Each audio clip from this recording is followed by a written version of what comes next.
2, France Maghreb 2. Bonjour et bienvenue dans l'émission Parler Bien-être et Réussite. Bonjour Majed, comment tu vas? Oui, bonjour, comment ça va Hinda? Comme tous les dimanches. Toujours fidèle au poste, hein? Ben ouais, toujours. Et oui, ça on fait est là. plaisir. Hein. Bah ça fait plaisir. Voilà. On m'a proposé une brioche, mais bon, je lui ai dit non. Bah oui, j'ai de la brioche aujourd'hui, parce que Hinda n'a rien ramené à manger, rien. Parce que d'habitude, je ramène et là, j'ai oublié, et ben voilà. Non. C'est vrai que t'en as une belle brioche, mais bon. Pas mal. Elle est bonne, hein? Allez, ben on la refait celle-là. Ah, attention. À force de te fréquenter, ça c'est clair.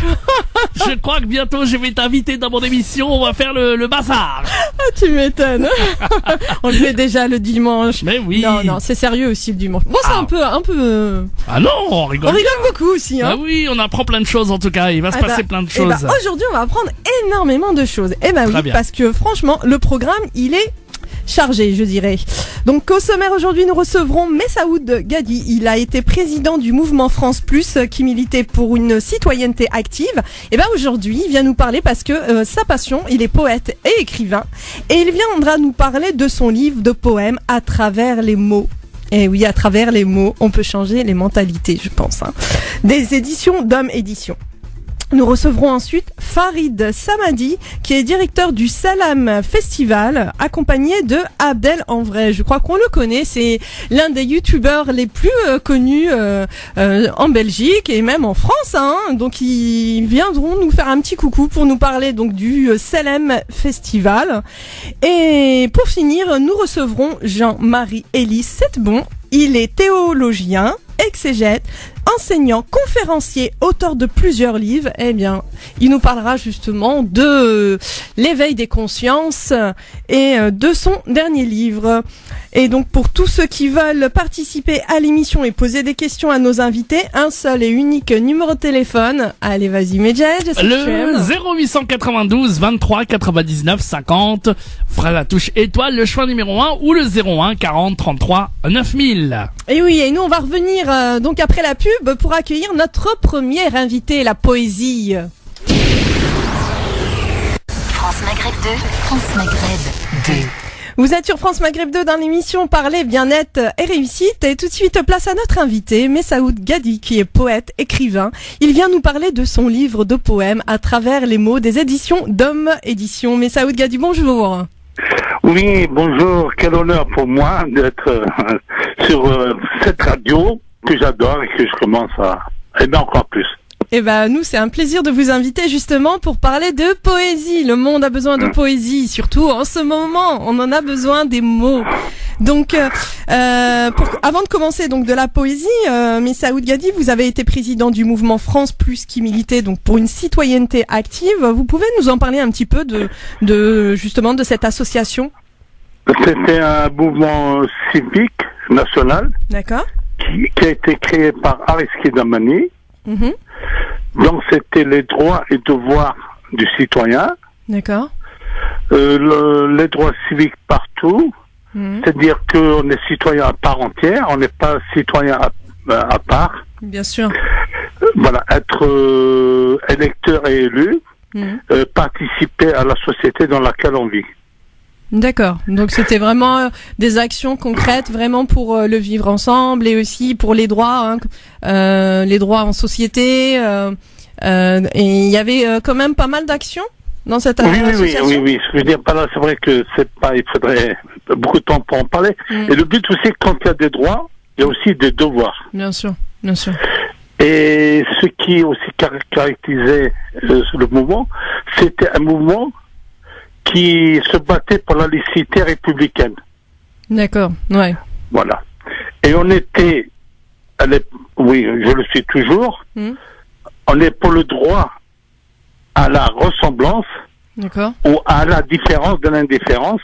D'accord. Le droit à la différence de l'indifférence, parce que le droit à la différence peut conduire à la différence des droits, ce qui est dangereux pour notre société. Ouais. C'est sûr. Et c'est des idées que je partage toujours. Je suis poète et citoyen. Justement, on va parler de la poésie. La poésie, donc, Messaoud Gadi. Qu'est-ce qui vous a poussé à écrire de la poésie? Et depuis quand cette passion? J'ai commencé à écrire quand j'étais dans mes années collège. J'étais dans le Gard, à Bagnols-sur-Cèze. D'accord. Et on avait un poème à faire avec des on. Et moi, j'avais commencé à écrire, c'était chantant, marchant, demain nous continuerons. D'accord. Et d'ailleurs, dans mon livre, je fais aussi un poème d'hommage à la prof de français qui m'a fait aimer les mots.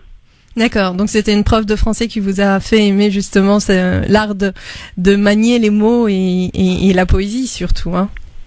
Et on définit ma poésie comme un clin d'œil au passé, un bonjour au présent et un sourire à l'avenir. D'accord, comme ça il y a les trois en même temps. Alors donc le titre du livre c'est À travers les mots, c'est ça? Oui, et j'en ai deux, j'ai le premier et le deuxième.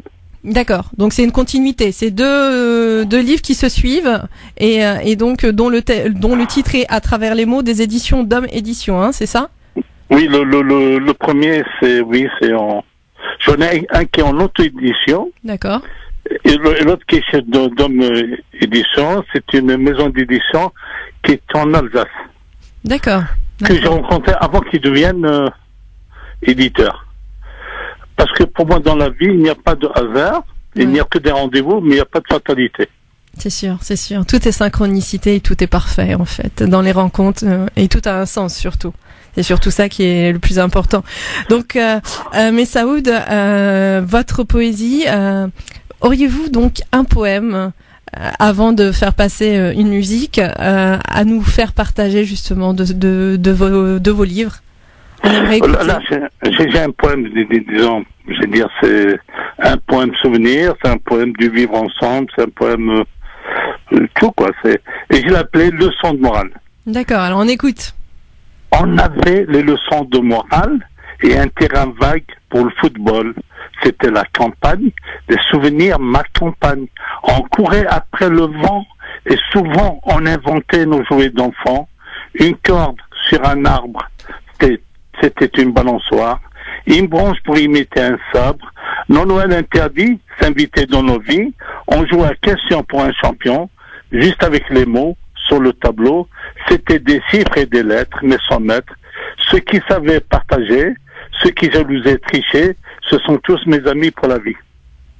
Bravo Messaoud, on va applaudir, hein.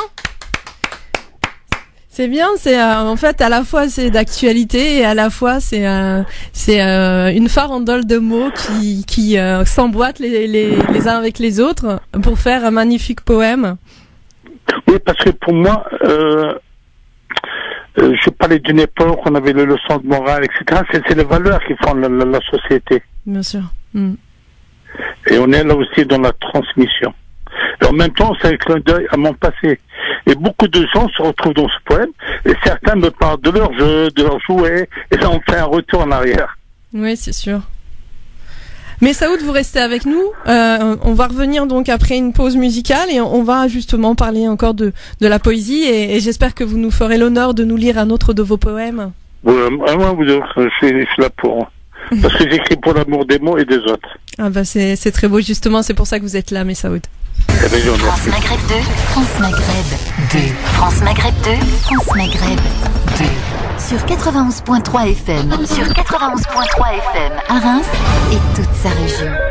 Vous êtes sur France Maghreb 2 dans l'émission Parler bien-être et réussite. Nous sommes donc avec notre invité Messaoud Gadi qui est poète, écrivain. Il vient donc nous parler de ses livres de poèmes à travers les mots des éditions Dom Édition.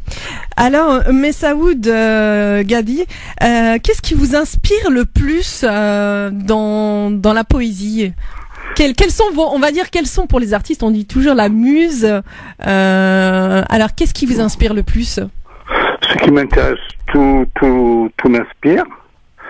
Mais je suis aussi, on me définit aussi comme poète romantique. Ah, poète romantique, d'accord.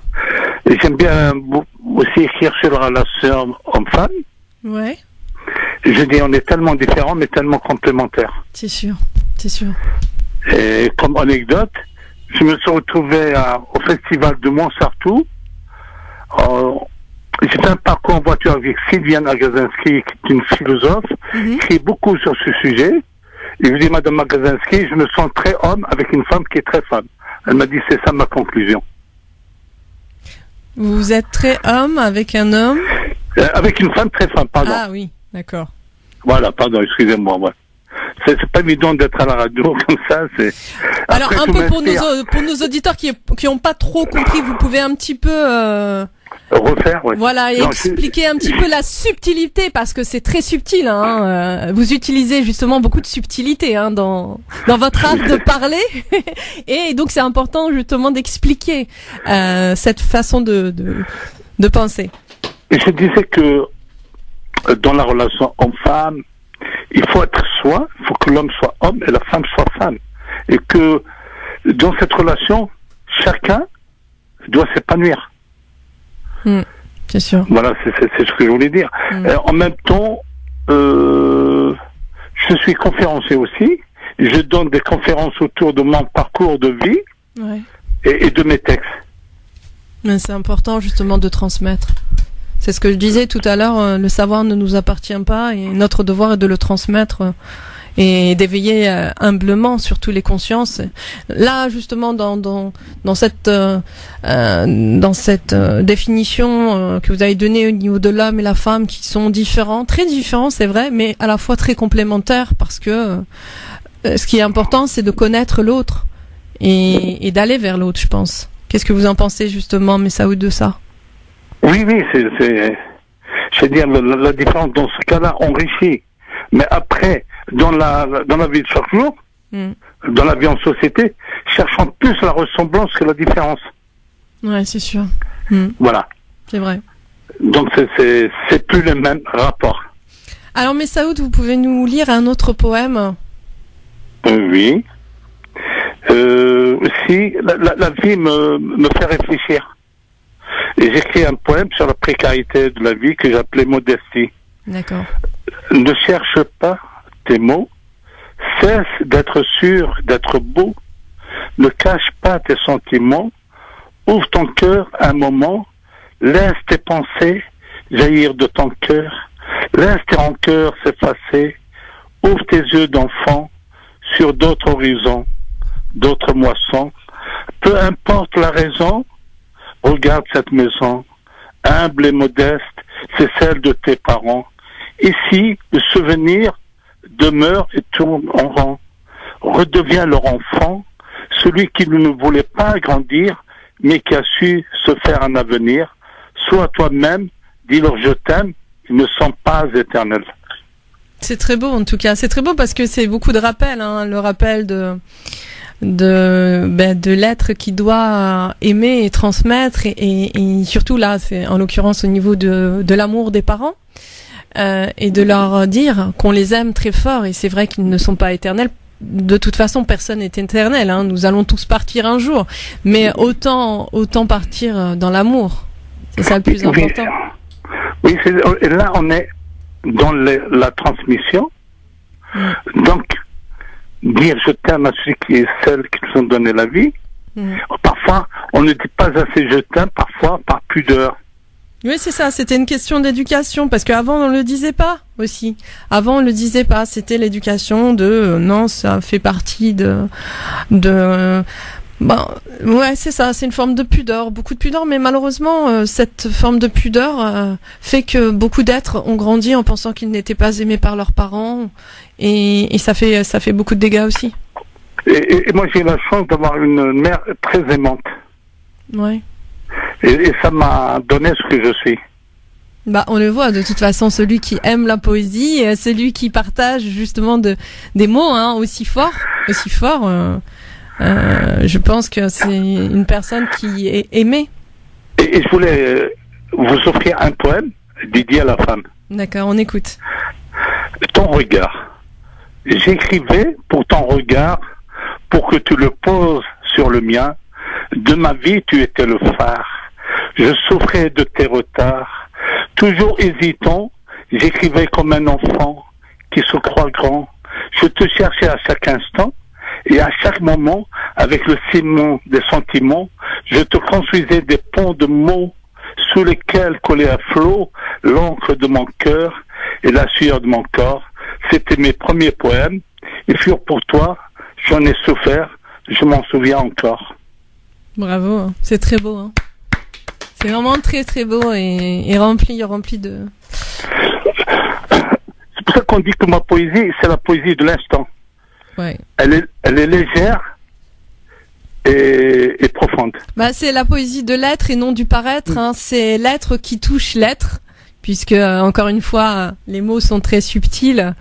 Et donc après chacun son interprétation selon ses convictions, son environnement, son éducation. Parce que je pense que là aussi, en l'occurrence, un écrit ne sera jamais interprété de la même manière pour chaque individu, parce que chaque personne a son éveil de conscience aussi. Donc c'est vrai que, mais la subtilité, elle est très importante, et surtout les mots parler d'amour et de transmission et le respect. Hein, c'est très beau en fait ce poème dédié à la femme, parce que justement dans cette société où on voit de plus en plus de femmes qui sont tuées malheureusement par leurs compagnons, ou des femmes qui sont battues. Il faudrait beaucoup plus de poésie comme ça, mais Saoud, pour pouvoir... Et moi, je m'engage devant vous, je suis un combattant pour la femme. Ben ouais, je le sais très bien, mais ça... Si un jour j'ai l'occasion d'être invité pour la journée de la femme, y participer. Parce que pour moi, je veux dire, la femme est l'avenir de l'homme, et la femme, comment dirais-je, pour moi, c'est le symbole. Une femme, comment dirais-je, moi, je suis en admiration. Voilà, je veux dire, mais ceux qui méprisent les femmes, c'est comme ça, c'est qu'eux-mêmes, ils se méprisent eux-mêmes. C'est sûr.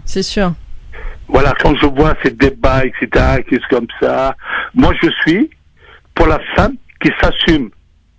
Et c'est pas l'habit qui fait la foi, c'est le cœur. C'est sûr.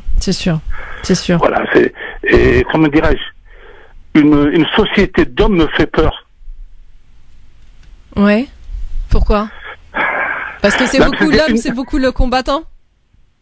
Non, mais je dis, mais une société où je ne verrai que des hommes, je ne pourrais pas y vivre. J'ai besoin de croiser le regard d'une femme, échanger. Mais ça, c'est dans le plus grand respect. Si on a été créé différent, c'est pour se compléter, échanger. C'est sûr. Voilà, c'est un message que je lance, quoi. J'aimerais aussi un jour être invité à parler ailleurs de la cité, de vivre ensemble, parce que c'est quelque chose qui m'intéresse beaucoup, et j'ai beaucoup de choses à dire. Bien sûr.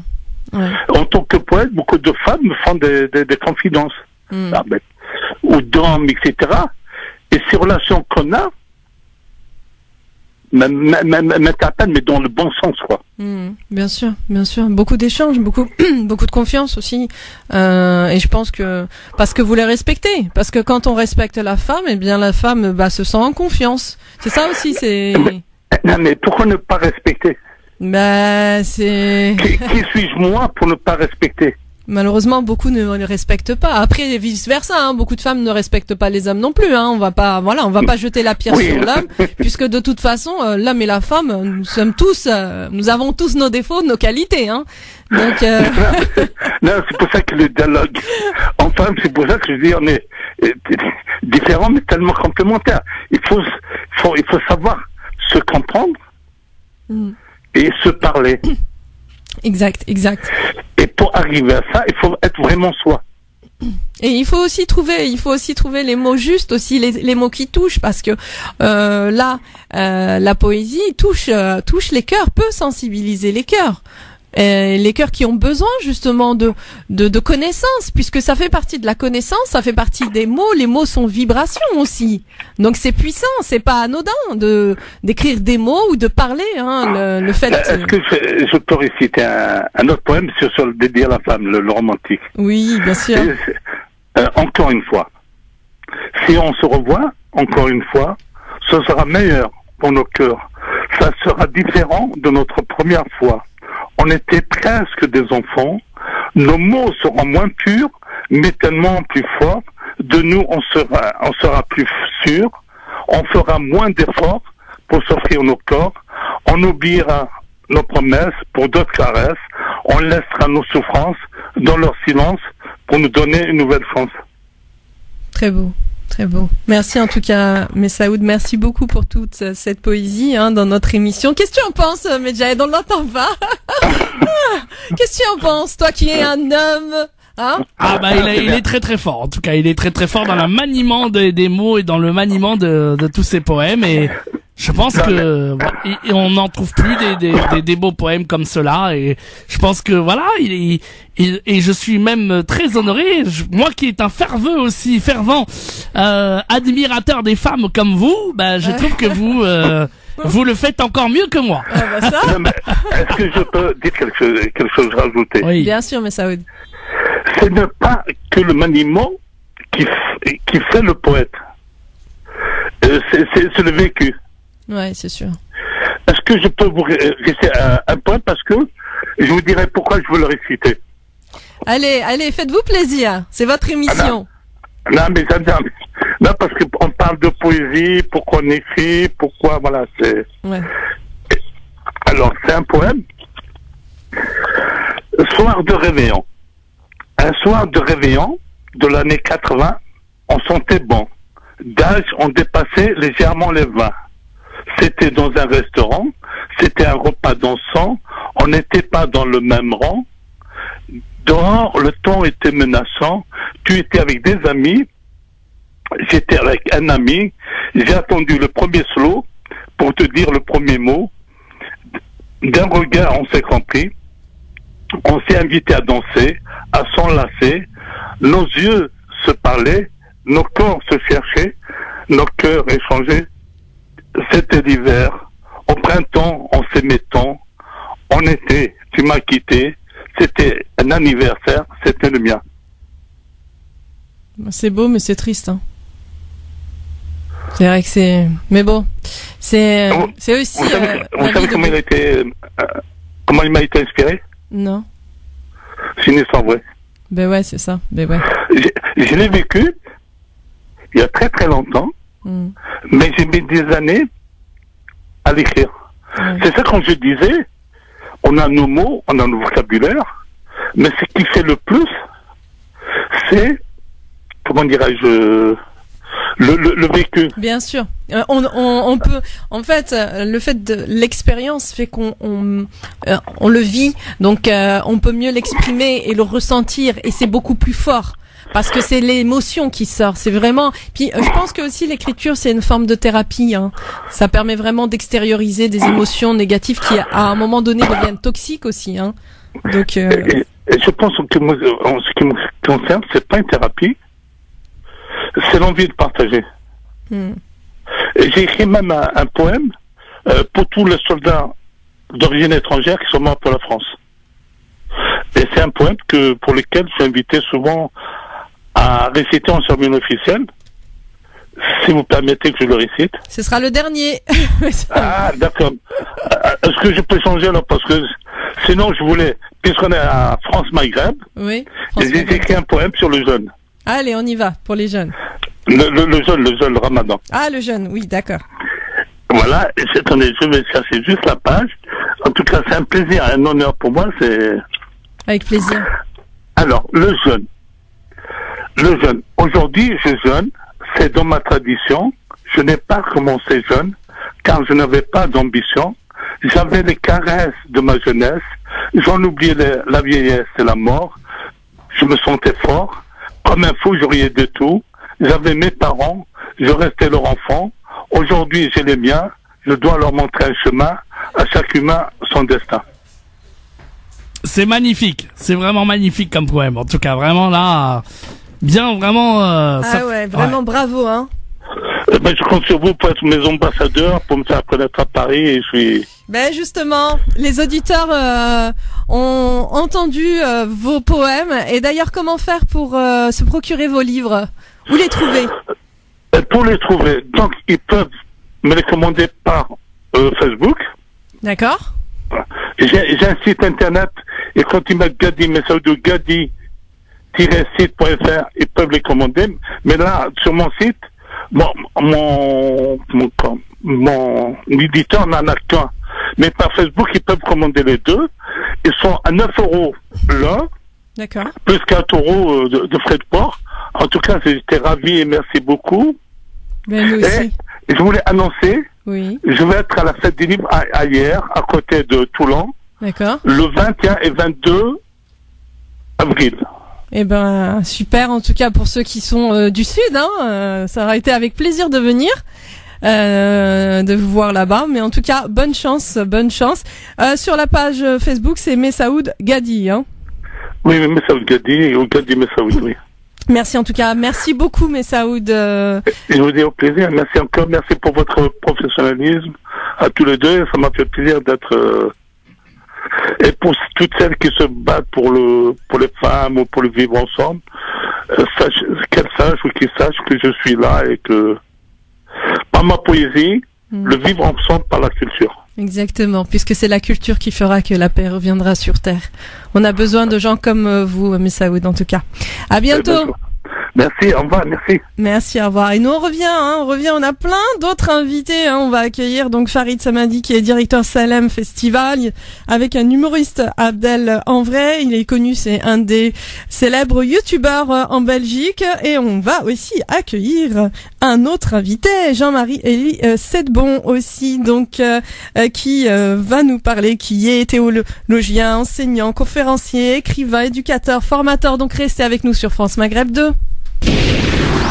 Vous êtes sur France Maghreb 2 dans l'émission Parler Bien-être et Réussite et nous accueillons donc Farid Samadi qui est directeur du Salem Festival et l'humoriste Abdel Envray. Et oui, il est là, l'un des youtubeurs les plus connus en Belgique. Et oui, il est là, il va nous faire rire j'espère. On sait pas, on verra.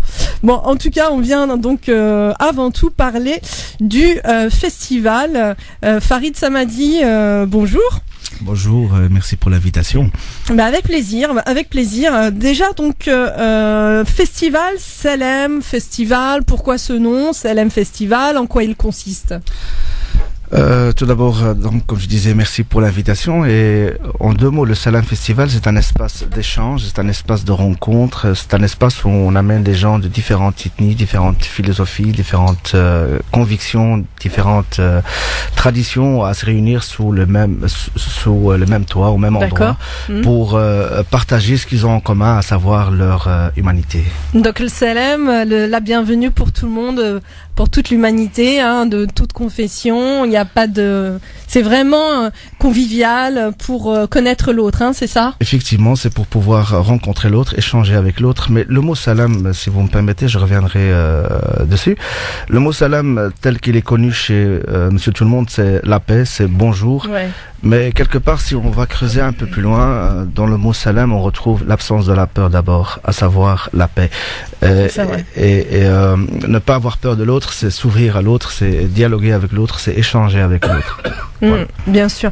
Alors, quel sera le programme de ce Salem Festival? Le Salem Festival se distingue par un programme très très varié, à savoir des intervenants de tout horizon. Ouais. Et quand on dit un événement multiculturel, c'est vraiment multiculturel dans tous les sens du terme. À savoir multiculturel sur la scène, multiculturel dans le public, multiculturel dans l'organisation. Et on essaye de promouvoir ce partage et cet échange qui nous paraît à nos yeux une grande richesse. Donc il y aura des humoristes. Il y aura des humoristes, il y aura des mini-conférences, il y aura du slam, il y aura du spectacle, il y aura des théâtres, il y aura de la musique, il y aura des chansons. Et... Donc c'est très varié, quoi. Exactement. Pour tout type de public. C'est pour tout type de public, effectivement, c'est ouvert à tout le monde et c'est ça la distinction du Salem Festival. Alors ce Salem Festival, il va se trouver où? En Belgique? En Belgique, pas très loin, à Bruxelles, le 10 mars prochain. On est invité à Bruxelles, hein, Medjahed. Ah, moi j'y vais pour les frites une fois quand même, hein. Prends ton sac à dos, on y va. Ok. Vous êtes le bienvenu. Et donc pour les gens qui veulent participer donc à ce Salem Festival, déjà c'est quand, comment faire pour s'inscrire? Alors le Salem Festival aura lieu le 10 mars prochain, on attend plus de 3000 personnes. 3000 personnes quand même. Ça se passe à Bruxelles Expo, à savoir la salle, l'auditorium plus précisément. D'accord. Et pour s'inscrire, il faut déjà venir sur place et puis ils peuvent prendre leur ticket sur place. D'accord. Il y a un site ou il y a un site internet, il y a une page Facebook, il y a pas mal d'éléments. Donc ils tapent Salem Festival. Tout simplement. Ouais, c'est très simple. Voilà. Alors donc vous êtes accompagné par Abdel. Bonjour Abdel. Ah, si. Bonjour. Bonjour Abdel, comment allez-vous? Je suis nerveux. Ah ouais, je vois ça. Parce que j'ai roulé ici. C'est horrible. De rouler à Paris? Je comprends le Front National. Franchement, je vais voter. Non, mais c'est dégueulasse. Je vous jure, c'est horrible. Ah bon, pourquoi? Ah non, c'est horrible. Déjà, je Qu'est-ce roule. qui s'est passé? J'étais au feu rouge, d'accord. Il y avait 3 voitures devant moi, mais j'ai laissé un petit espace devant moi, d'accord, pour laisser passer les piétons. Le mec derrière m'a doublé, il s'est mis devant moi. Il a commencé à m'insulter avec ses mains. J'ai repris l'insulte avec ses mains, mais c'est grave en fait. C'est pour ça que Marine Le Pen va gagner bientôt. Pourquoi à Bruxelles on n'est pas comme ça? Mais à Bruxelles on laisse passer les gens, c'est poli, il y a le respect, on se fait des bisous. Ah ouais. Ah c'est pas comme ça, non, ici ça va pas. Hein. Ah ouais. ça va pas. Ah bah il faut faire un stage à Paris. C'est sûr que celui qui fait des stages ici, pour le contrôle quoi, il faut être zen hein, ici. Ah ouais non, parce que c'est grave quand même. Alors c'est vrai que vous, on peut se tutoyer hein. Ouais, bon, on va dire tu, ok. Non, mais parce que je dis toujours vous à mes invités, moi. Eh non, en Belgique, on est tous des frères, donc on se tutoie. Non, mais y a pas de souci, hein. On peut dire vous à son frère.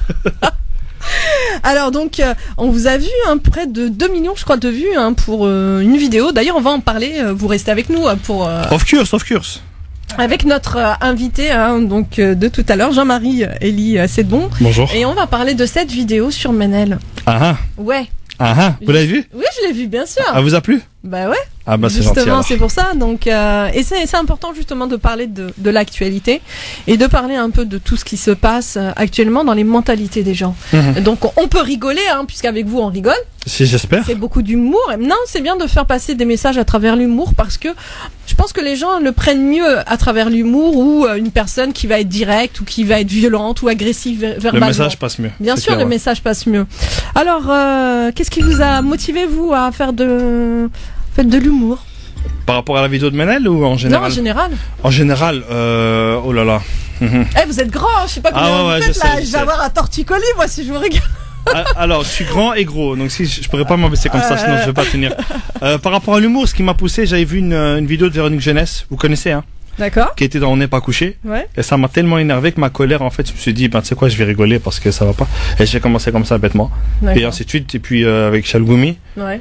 Et puis voilà. Et ainsi de suite. Et donc après, ouais, vous, c'est beaucoup de la dérision, quoi. Ouais, c'est ça, ouais. C'est moquer de. En fait, c'est au lieu d'insulter quelqu'un, je rigole en fait sur quelqu'un. Au lieu de m'énerver sur quelque chose, je rigole sur la chose. Et ça me permet à moi d'être mieux dans ma tête et de faire passer des messages qu'en étant en colère. Ok. C'était le moment sérieux. Bah ouais, grave, là. Serious moment. C'est la minute vraiment sérieuse. Mais bon, ici on rigole de tout. Ah, mais Jane. Évidemment. Alors, lui, on a notre comique ici, hein. Ah, je vois. Ah bah là quand même une fois la Belgique, hein, revenez quand vous voulez. Hein. Aïe. En plus avec l'accent, attention. Hein. Je crois que c'est les frites qui lui ont monté à la tête. Les frites me montent à la tête, hein, dis donc. Hein. S'il y a des auditeurs qui veulent appeler, en tout cas pour se marrer, pour voir si vous avez vu cette vidéo, la vidéo de ce Belge qui est avec nous, de cet humoriste. Il y a pas de souci. Oui, il est belge et on est très content de le recevoir avec nous. Plaisir partagé. C'était quoi cette vidéo exactement? Alors racontez-nous. Juste, on va en parler. En tout cas, s'il y a des gens qui l'ont vu. Ouais, pardon, excusez-moi, Rina. Oui, non, tu peux dire s'il y a des gens qui l'ont vu. S'il y a des gens qui l'ont vu, ouais, qui nous appellent. Il y en a plein qui l'ont vu, hein, parce que ça a pas arrêté de tourner, hein. Et voilà pour nous dire un petit peu sur l'actualité avec Menel. Ouais. Voilà, vous nous appelez 01 40 33 9000 ou 0892 23 99 50. On va se marrer avec nos humoristes qui est là. Et puis on va parler encore du festival Salam alors. Hein. Oui, bien sûr. Et puis on va. Musique. Et on va accueillir surtout notre dernier invité. D'ailleurs, on va faire une table ronde. C'est bien ça, table le partage et tout. Donc, je pense que c'est important aussi de pouvoir partager parce que chaque personne a sa façon de penser et chaque personne a son éveil de conscience aussi, je dirais. Et il est important puisque nous sommes là dans avec des personnes qui ont le même but. C'est vraiment l'éveil des consciences. C'est le vivre ensemble. C'est partager. Et c'est essayer justement de faire en sorte que ce monde revienne dans l'amour et la paix. Voilà. Et s'il y a des gens qui veulent faire des blagues, puisqu'on a des humoristes, allez-y, y a pas de souci. Hein. Toi, t'es le premier à faire des blagues, franchement. Des petites blagues sympas, y a pas de souci. On est là, on prend. Allez. Ah bah oui, ça c'est sûr. Musique, on revient très vite, ne bougez pas. France Maghreb 2, France Maghreb 2. Sur 105.FM. Sur 105.FM à Dijon et toute sa région. Vous êtes sur France Maghreb 2 dans l'émission Parler Bien-être tes réussites. Hein. Nous sommes donc toujours avec Farid Samadi, le directeur du Salem Festival. Abdel en vrai, oui, l'humoriste très grand, donc on va éviter de le regarder. Et là, nous accueillons un nouvel invité, Jean-Marie Elie Sedbon, qui est théologien, enseignant, conférencier, écrivain, et oui, tout ça à la fois. Bonjour Jean-Marie Elie Sedbon. Bonjour. Comment allez-vous? Merci, grâce à Dieu, ça va. Ah bah tant mieux. Ah là, ça c'est doux, là, c'est... c'est chantant, c'est poétique la voix. Hein. C'est pas comme Abdel. Hein. Ah lui fait peur. Jean-Marie Elie Sedbon, donc vous êtes donc théologien, enseignant, conférencier, écrivain, éducateur, formateur. Vous avez reçu donc une formation rabbinique de plus de 10 ans en hébreu et araméen, puis une autre formation de 9 ans au sein de l'Église catholique, et aujourd'hui donc vous étudiez depuis plus de 3 ans le Coran. Dites-nous, et les sciences islamiques. Dites-nous pourquoi avez-vous décidé donc d'étudier les 3 religions? En fait, moi au départ, merci d'abord de me recevoir. Avec plaisir. Donc moi je suis né dans une famille juive, voilà, donc j'ai reçu une formation rabbinique. Donc ça n'a pas été vraiment un choix au départ. D'accord. C'était plus un choix par rapport au christianisme et plus un choix pour étudier, oui. Par rapport à l'islam. Par rapport à l'islam, on voit bien par rapport à l'actualité, par rapport à tout ce que les médias peuvent véhiculer. C'est important, si on veut apprendre à connaître l'autre, c'est de connaître l'autre dans son intériorité. C'est ça, exactement, c'est ça. Parce que je pense de l'autre, en fait. C'est ça. Je pense que l'ignorance, c'est vraiment le réel fléau de l'humanité tout entière. Hein. Cette ignorance de l'autre, le fait de ne pas connaître.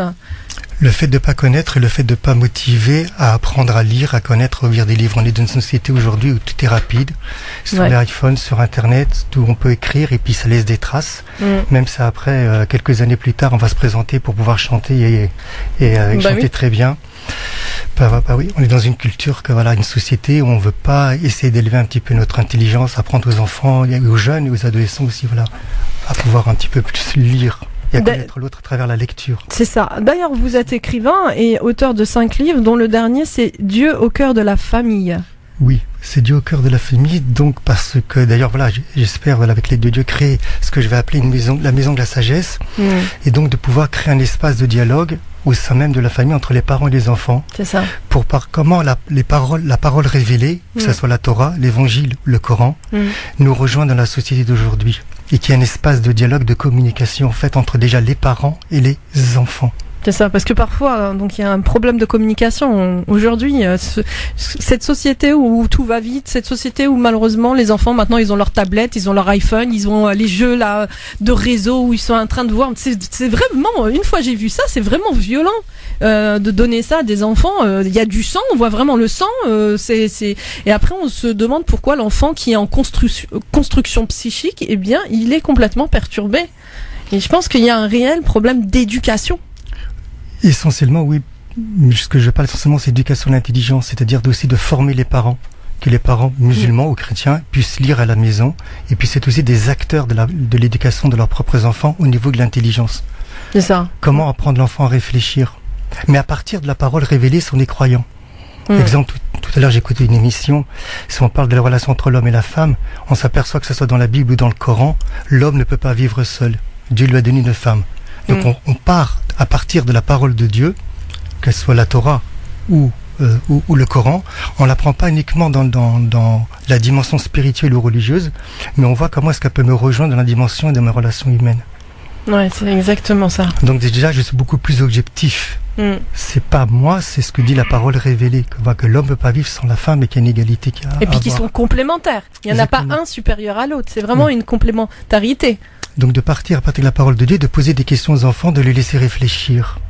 C'est ça, exactement. Alors on parle donc tout à l'heure d'actualité. Je pense que là j'ai Abdel là, qui commence à venir vers là. Qu'est-ce que vous pensez justement de tout ce qui se passe actuellement? Donc c'est vrai, on a parlé tout à l'heure de l'affaire Tarek Ramadan, et là, en l'occurrence, l'affaire Ménel. Donc Abdel, on a vu la vidéo sur l'affaire Ménel.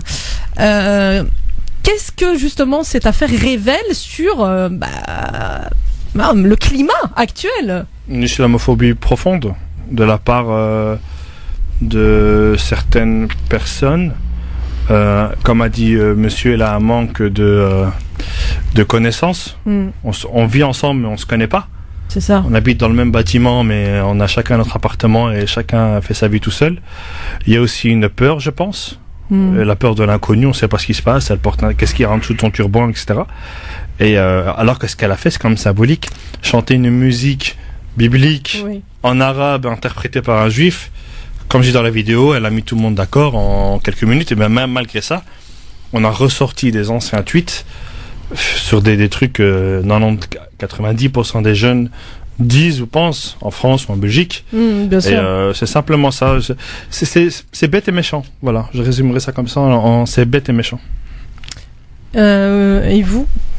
Oui, je rejoins ça exactement parfait, de la même manière, et c'est pour ça que j'invite aussi la communauté musulmane, peut-être qu'elle le fait, à nous présenter un islam, ce qu'est réellement l'islam, la sagesse de l'islam, la beauté de l'islam. Ah oui, la beauté, oui, exactement. Voilà, ce qui nous manque peut-être, c'est de voir la beauté de l'islam au niveau de sa culture et au niveau de ses écrits philosophiques et théologiques aussi. Voilà.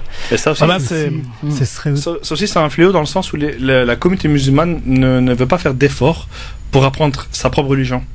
On est limité à Bismillah, la prière, le ramadan, alors que c'est beaucoup plus profond que ça. Et je pense que si même, chez les musulmans, on se disait, à partir de maintenant, on va lire des livres, on va s'enseigner sur qui était le prophète. Tu prends 10 jeunes musulmans, tu leur dis, cite-moi les enfants du prophète. Il n'y a personne qui va te répondre.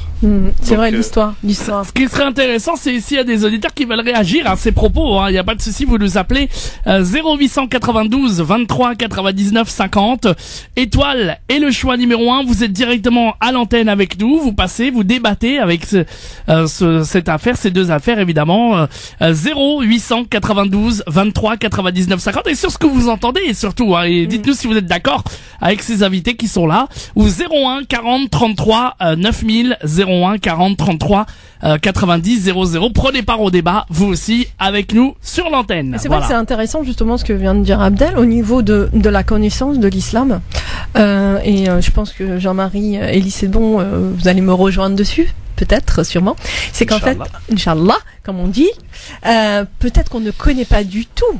On ne connaît pas du tout ce que c'est que l'islam réellement. Parce qu'en réalité, cette profondeur de l'islam, c'est vrai que donc les musulmans, nous portons l'islam, nous portons cette responsabilité par notre comportement aussi.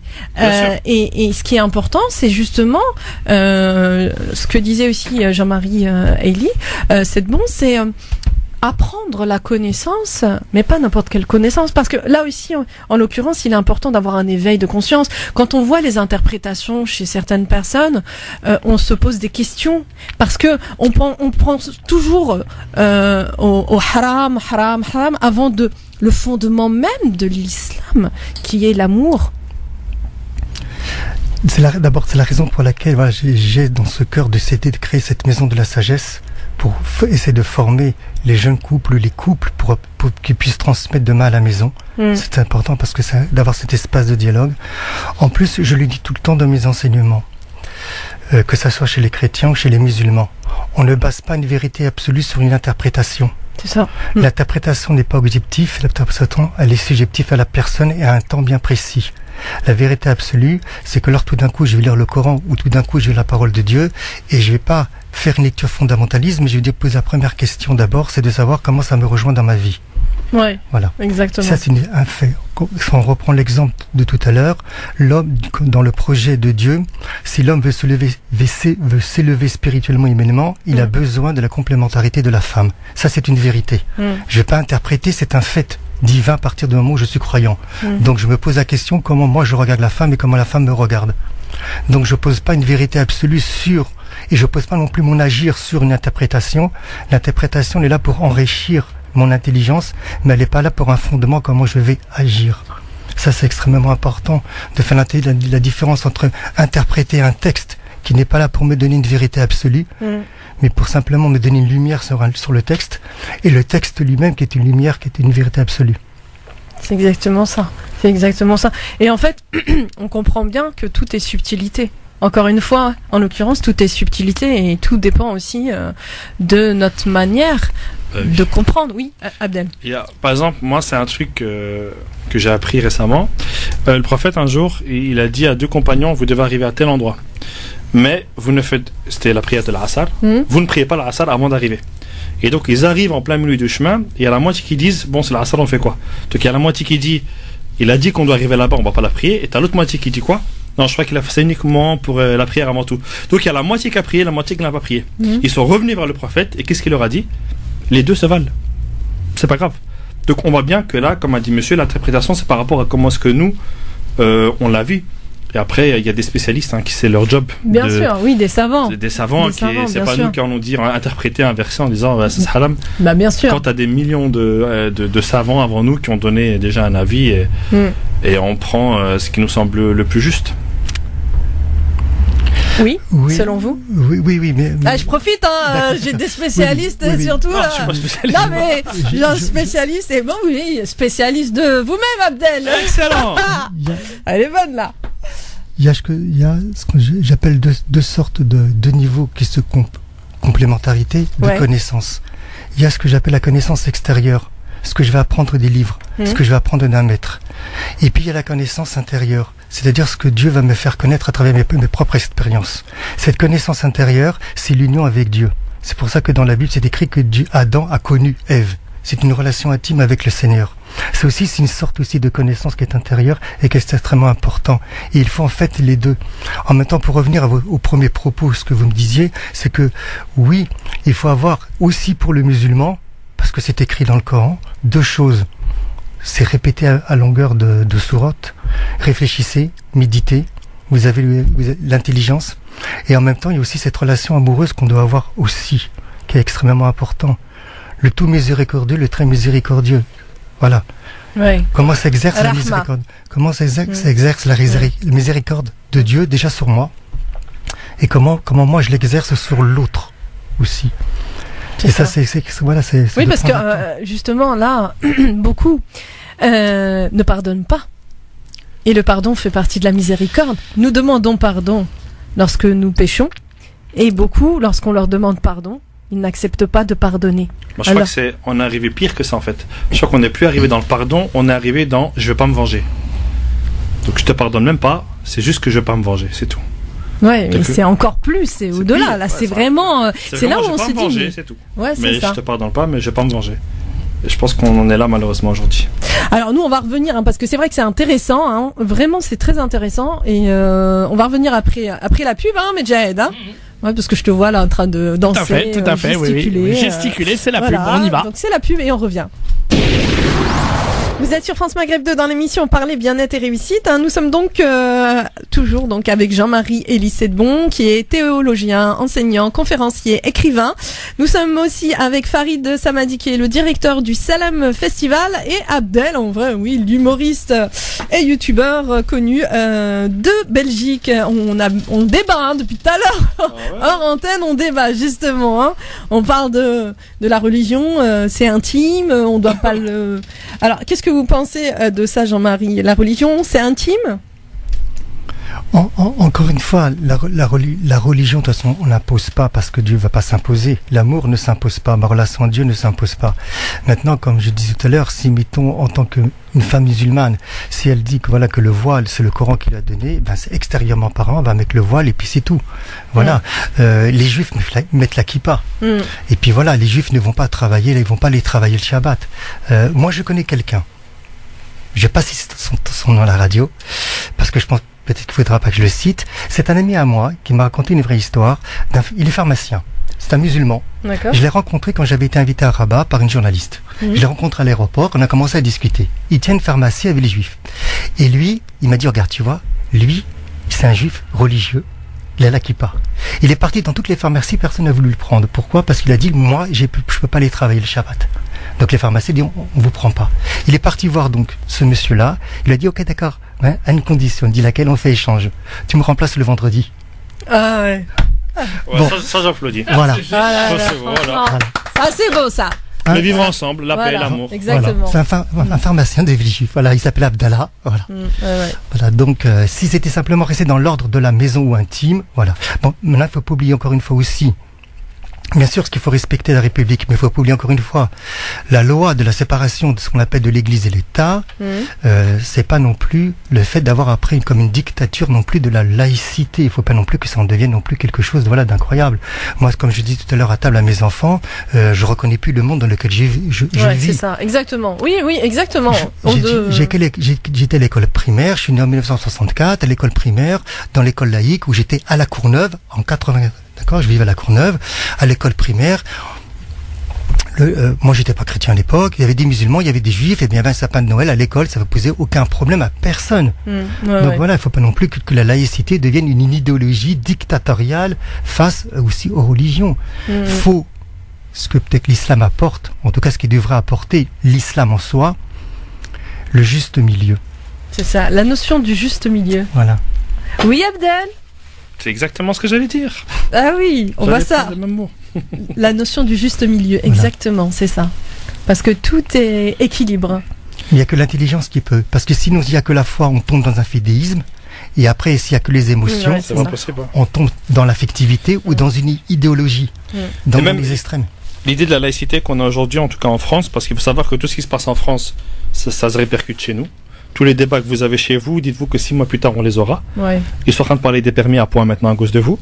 Donc, merci beaucoup. Et par rapport à la laïcité aussi, c'est pareil. On est en train de faire croire aux gens que la laïcité, c'est cacher les religions. Alors que si on regarde bien les textes de la laïcité, ce n'est pas cacher la religion. C'est que chaque personne peut exprimer en privé et en public librement sa foi. C'est ça la base de la laïcité. C'est pas dire à tout le monde comment tu vas t'habiller ou comment on va faire quoi.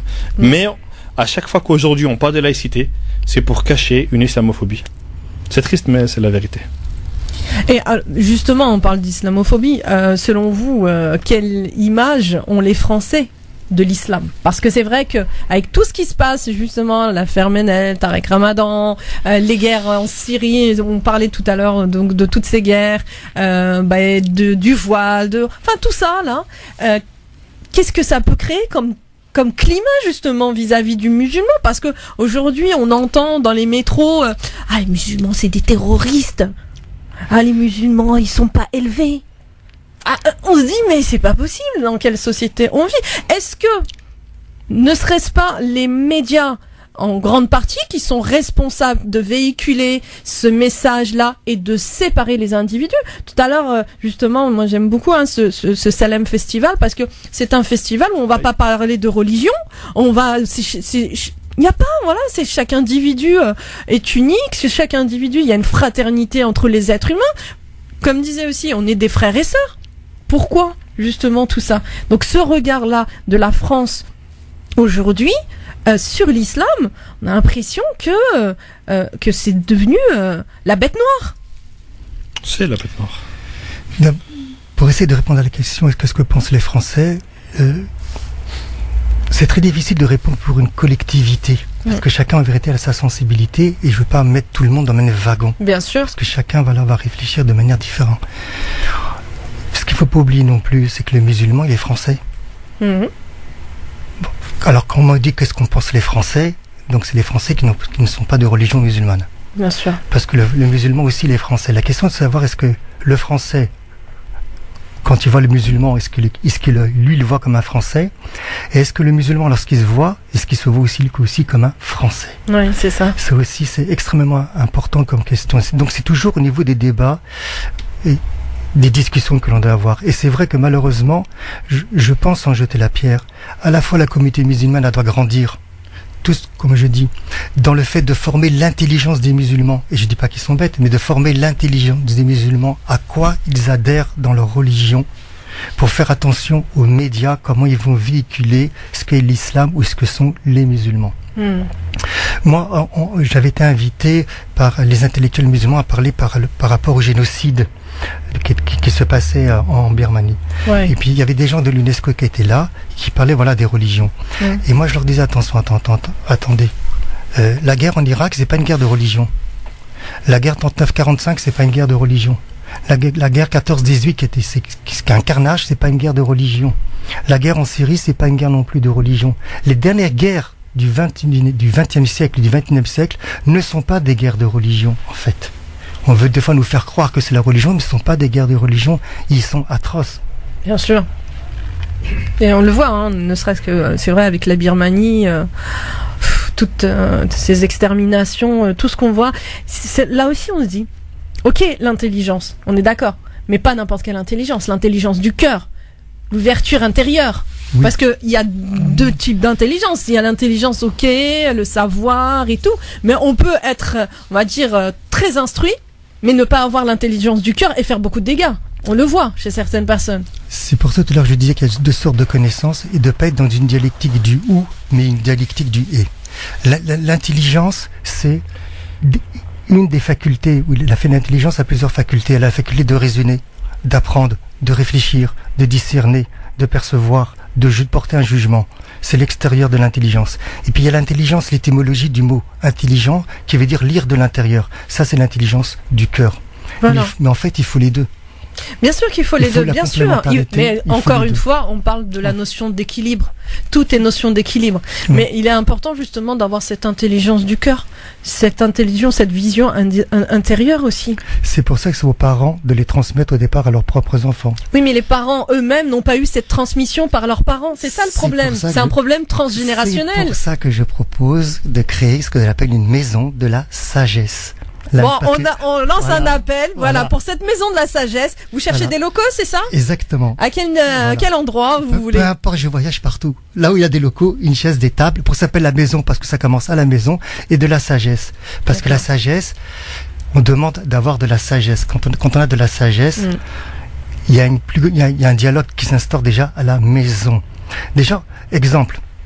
Lorsqu'on revient toujours au même sujet de tout à l'heure entre l'homme et la femme, lorsqu'on parle de ça, comment le frère va regarder la fille?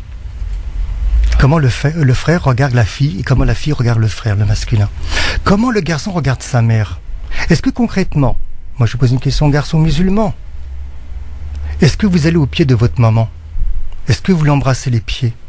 Parce qu'il paraît que c'est écrit ou dans le Coran ou dans la tradition islamique que le paradis se trouve sous les pieds de la maman. Oui, c'est vrai. Donc concrètement, est-ce que vous recevez la bénédiction de votre maman en se mettant à ses pieds? Oui ou non?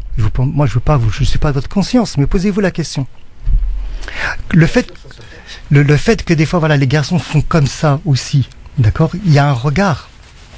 Le fait que le papa va laisser une place à la maman, où c'est important. C'est tout un dialogue qui se joue au niveau du corps, au niveau de l'âme et au niveau de l'esprit. Cette relation, cette harmonie entre les trois corps. Et qui amène justement vers cette ouverture d'esprit et ce respect aussi de la femme et la femme qui respecte l'homme, c'est important. Ah Abdel, on vous entend plus là, ou on t'entend plus, hein, je sais pas. Je laisse les spécialistes s'exprimer, hein, je suis qu'un saltimbanque. Alors tu oublies pas d'embrasser les pieds. Par rapport à ça, c'est un hadith qui est du prophète, mais il est daif, il est faible, il fait pas partie des vrais hadiths. C'est encore mieux. Je suis désolé. Alors, c'est encore mieux. C'est une belle métaphore. Pourquoi c'est encore mieux, même si on peut pas le prendre, parce qu'au moins ça dira. Oui, bien sûr. Malgré qu'il est faible, je vais quand même le faire. Ouais. Oui, parce que c'est aussi le respect. Et puis c'est vrai que honorer la mère qui nous porte et qui a beaucoup souffert. Parce que... Moi j'ai lu, exemple, parce que ce ne sont pas par rapport à l'homme ou la femme. Moi j'ai lu tout d'un coup quand le prophète a reçu les révélations, qui l'a aidé. Son épouse en premier. Qui l'a calmé? Son épouse. Alors j'ai posé la question, pourquoi Dieu l'a pas calmé directement? Il n'était pas capable, le bon Dieu? Bien sûr, il était capable de le faire. Il était chez sa femme. Il est mort dans les bras de sa femme. Et pourtant, Dieu il l'a pas calmé directement. Oui, bien sûr. Il est passé par le féminin. D'où l'importance, exactement. Parce que le féminin aussi, c'est la sensibilité. C'est vrai. Le féminin, c'est la sensibilité, c'est l'écoute beaucoup. L'homme, c'est beaucoup la rationalité, hein, beaucoup la logique et tout, et ils sont complémentaires. On sait, la femme, elle n'utilise pas la même partie du cerveau que l'homme, donc ils sont complémentaires, et heureusement d'ailleurs, hein, parce que sinon. Vous pouvez dire ça, moi je peux pas dire ça, donc vous le dites. Mais c'est vrai, c'est une réalité. Oui, c'est une réalité, ça donne un équilibre aussi, voilà, au sein même de la maison. Mais aujourd'hui, on vit au XXIe siècle, ça n'exclut pas que quand une maman se retrouve tout seul, pour X raisons, veuve ou divorcée, ou papa la même chose, chacun a le devoir pour le bien commun des enfants, d'abord de s'entendre et de continuer à transmettre pour le bien commun des enfants.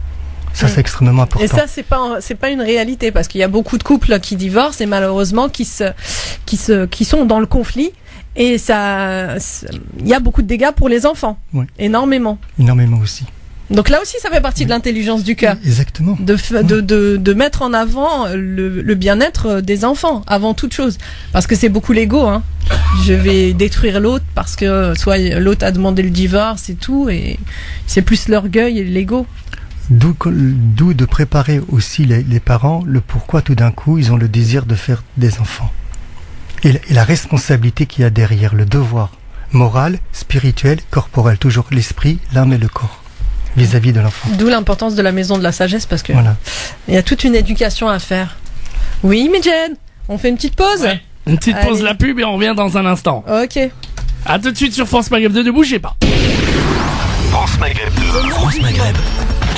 Sur 91.3 FM. Sur 91.3 FM à Reims et toute sa... Ah, on est à l'antenne, hein, mademoiselle Linda. Oui, mais ça débat, on n'arrête pas, hein, là, avec Abdel, avec Jean-Marie. Moi, je suis parti plutôt avec la chanson, hein. Avec Farid, ah ouais, non, mais c'est très très intéressant. Vous étiez dans le débat et moi j'étais avec Carole Smara, en train de kiffer, hein. Ouais, kiffe bien. Nous aussi on kiffe, mais on kiffe vraiment, pour nous permettre de nous éveiller, et comme dirait Jean-Marie Elie Sedbon, c'est aussi d'essayer bien sûr humblement d'acquérir de la sagesse. C'est important, hein. Bon, il nous reste en tout cas un petit quart d'heure d'émission. Laisse Jean-Marie parler, il voulait dire quelque chose. Lorsque je parle d'acquérir une sagesse, c'est d'abord de recevoir une sagesse divine. C'est la divinité, c'est Dieu, c'est sa parole qui me transforme intérieurement. Il peut y avoir plusieurs sagesses humaines qui doit être respectée, c'est respectable. Mais c'est la sagesse, quand je parle de recevoir la sagesse, c'est la sagesse divine à travers sa parole. Parce que la parole de Dieu, elle agit en nous. Bien sûr. Farid, votre avis? Justement, on débattait, hein, depuis tout à l'heure, on débat, et Farid... Alors déjà... Farid, il est très subtil, lui, hein. Non, pas du tout. En même temps, je dirais qui je suis moi pour donner mon avis par rapport à ça. Je suis pas spécialiste, je suis pas prédicateur, je suis pas qualifié pour parler de ce genre de choses. Ça, c'est la première des choses. Et puis moi, le discours de la représentativité me pose problème, sincèrement, parce que avec toutes les dérives qui se passent, toute personne qui commence à parler au nom de telle ou telle religion, telle philosophie, me pose un vrai problème, d'où toute une série de choses qui ont été véhiculées et qui sont fausses. Voilà. Après, je peux débattre en disant, ou je peux l'interpeller en disant, mais vous parlez de sagesse, c'est bien, l'idée elle est loyale, elle est bien, elle est magnifique, c'est très bien. Mais c'est quoi la sagesse, hein? Parce que moi je pourrais donner une définition de la sagesse, d'où le fait de parfois relier la définition à une certaine personne. La sagesse, selon telle personne, c'est dire la bonne chose à la bonne personne au bon moment sous la meilleure forme. S'il y a une des conditions qui n'est pas réunie, ce n'est plus une sagesse. Je peux dire quelque chose, un message de paix, mais si je le dis pas à la bonne personne, c'est pas une sagesse. Vous savez, donc c'est pour ça que je vais un peu dans lire entre les lignes en disant, la sagesse, oui. Mais c'est quoi la sagesse pour monsieur? Pour trouver la sagesse qui est uniforme, qui représente tout le monde et qui a de l'impact auprès de tout le monde, je pense que c'est... Mais là, en l'occurrence, je pense que je vais vous laisser la parole, hein, Jean-Marie Elie Sedbon. J'ai pas été assez précis. Ouais. Je m'en excuse. Non, pas du tout. Peut-être c'est moi qui ai mal compris. Je ne parle pas de sagesse. Je parle de sagesse divine. Et c'est quoi la sagesse divine? La divinité, Dieu me transcende au-delà de ce que je peux comprendre ou ce que je peux percevoir. Donc déjà, lorsque j'ouvre la Bible, le Coran, dès que dans cette attitude d'humilité, que je comprendrai jamais rien, de toute façon, ça me dépasse. Tout me dépasse de toute façon parce que c'est une sagesse divine. Même si le Coran ou même si la Bible a été mis à un certain niveau à l'intelligence humaine pour pouvoir essayer de capter certaines choses ici-bas, de toute façon, ça me dépasse. Ça, c'est une première sagesse déjà que je dois recevoir. Et la sagesse divine, le divin Dieu, il est pour toute l'humanité. Les prophètes sont venus pour toute l'humanité. Abraham, il était juif ou chrétien? C'est pas moi qui pose cette question, c'est le Coran. Qui était-il Abraham, juif ou chrétien? musulmans. Donc, au départ, Dieu, et même toujours encore maintenant, il est pour l'humanité entière. Parce qu'en fait, on vient tous du même Dieu. Et moi, j'aime bien que vous parlez d'humanité, c'est très bien, mais en même temps, vous parlez des juifs, des chrétiens. Enfin, non. L'humanité, c'est pas les juifs et les chrétiens. C'est pour ça que c'est pour ça que le Coran pose la question, est-ce qui était Abraham?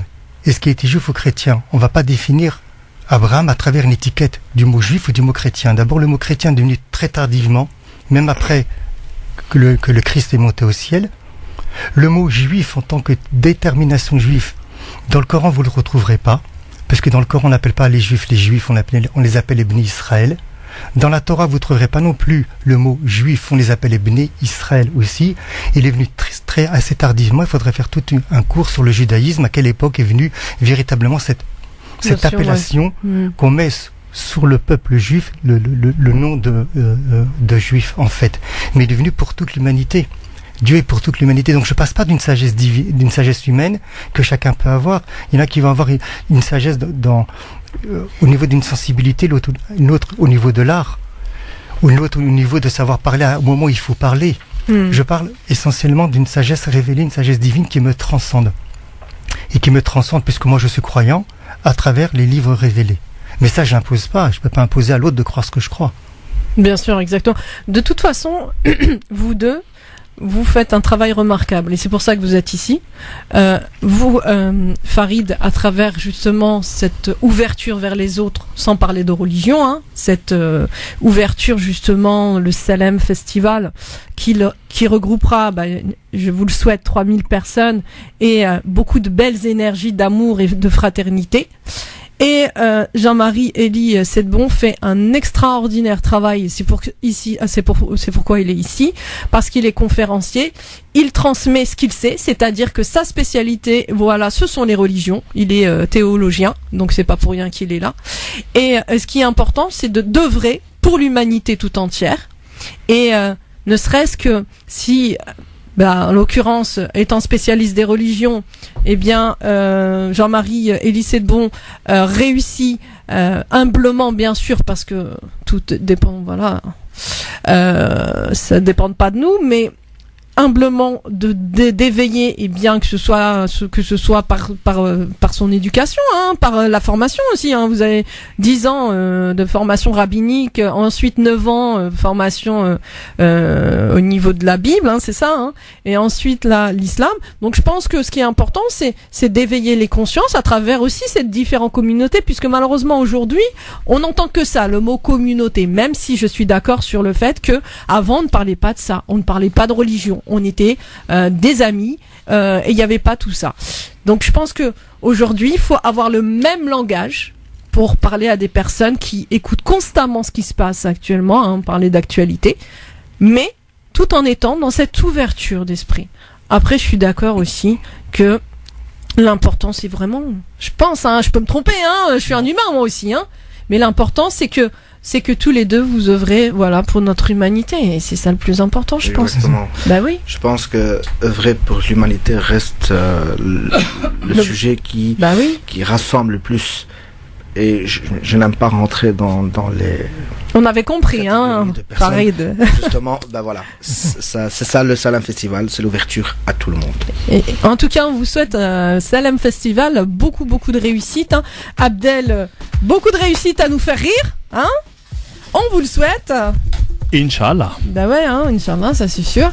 Et puis, moi, en tout cas, il est quelle heure là, Medjed? Il est l'heure de se dire au revoir. Oh là, déjà, ça passe vite. C'est pas possible. En tout cas, je vous remercie tous d'être venus. Vous de Belgique, vraiment, c'est un honneur de pouvoir venir nous parler de ce Salem Festival du 10 mars. Du 10 mars, voilà. Donc vous pouvez prendre vos places sur le site Salem Festival. Ils ont aussi une page Facebook, voilà, que vous pouvez trouver, sur Facebook, bien sûr. Logique, comme dirait. On voit que t'arrives au bout du bout, Non, c'est pas ça, non, mais. D'accord. Bon, c'est pas grave, tu sais, à force de philosopher, au début j'ai eu la poésie, après maintenant j'ai eu le débat sur les religions, ensuite sur le Salem Festival, sur l'humanité. Avec tout ça, tu sais, Voilà. C'est du lourd quand même. Il faut faire un reset dans le cerveau et tout va revenir. Alors. Non, je fais pas de reset. Ah oui, Abdel. Inch'Allah. Abdel, c'est Inch'Allah. Voilà, Inch'Allah. En tout cas, Jean-Marie Elie, c'est bon. Il faudra qu'on revienne. Enfin, il faudra revenir parce qu'il faudra qu'on parle plus profondément de vos livres, hein, et surtout de ce dernier livre que vous pouvez trouver. Où est-ce que on peut trouver d'ailleurs ces livres sur Internet? Sur Internet, aux éditions Salvator. Édition Salvator. Donc sur Internet, on tape quoi? Vous tapez mon prénom, Jean-Marie Elie Sedbon, vous tomberez sur ces livres. Et puis, de toute façon, je suis en train d'écrire d'autres livres. Je suis en train d'écrire 4 livres à la fois. Ah ouais. Mais c'est à partir du Coran. À partir du Coran. Oui. Ah, super. Avec des commentaires de la Torah et des évangiles. Ah, c'est bien. Voilà, c'est ce que je disais. Voilà. Heureusement qu'il y a des êtres merveilleux qui sont là pour nous faire travailler notre intelligence du cœur. Et des êtres merveilleux comme aussi Farid pour nous créer des festivals du Selem, donc Selem Festival. Et merci à vous tous en tout cas. C'est toujours un réel bonheur de faire des émissions comme ça pour j'espère que ça a plu aux auditeurs et de permettre justement d'ouvrir vos cœurs, remplir justement vos cœurs d'amour, de pardon et d'humanisme surtout aujourd'hui l'humanité tout entière en a besoin. C'est vrai que là on parle pas de religion mais on parle d'amour. Parce que l'amour n'a pas de religion, elle est inconditionnelle, elle est humaniste, elle est... Mais si on prend le mot religion dans son vrai sens étymologique, ça veut dire être lié à Dieu. Ben ouais. Et Dieu, c'est l'amour inconditionnel. En tout cas, merci à vous tous, vraiment. Hein. Vraiment, je vous remercie. Hein. Je remercie aussi Messaoud Gadi pour ces merveilleux poèmes qui nous ont transcendés. Ce respect pour la femme. Vraiment, heureusement qu'il existe des hommes comme ça. Comme Jean-Marie aussi, Elie Sedbon, qui aime la femme et qui la respecte. Et ça aussi, c'est important. Farid, ça m'a dit merci beaucoup. Abdel, en vrai, merci. Celui qui est derrière aussi, je sais pas comment il s'appelle, mais il est là aussi. Ahmed, merci beaucoup. Bon, il n'a pas parlé, mais c'est l'homme de l'ombre. Il était derrière, mais c'est pas grave. On n'oublie pas, Medjahed, franchement. Merci beaucoup. Tu assures, hein, même si tu manges des brioches et que tu deviens une brioche, ce n'est pas grave. Merci à toi, Hinda, pour cette émission Parler Bien-être et Réussite qui reviendra dès la semaine prochaine, évidemment. Hein. On l'espère, comme tous les dimanches. Voilà. Et bien sûr, on n'oublie pas l'activité de Hinda, naturopathe, évidemment, vous pouvez la joindre pour tout en savoir plus. Elle peut vous guérir, justement. En tout cas, moi je ne guéris pas. Oui. Moi j'accompagne. Ce n'est pas moi qui guérison grâce à la naturopathie du bien-être. Vous pouvez l'appeler au 06 11 92 45 61 06 11 92 45 61. La thérapie naturelle pour vous accompagner. Hinda. Je vais t'embaucher, toi. Ah, mais voilà. Oh, vraiment, il est trop celui-là. En tout cas, comme dirait Medjahed, il aime beaucoup le mot de la fin. Oui. Et le mot de la fin, c'est Allah Yahdina. France Maghreb 2. France Maghreb 2. Sur 91.3 FM. Sur 91.3 FM à Reims et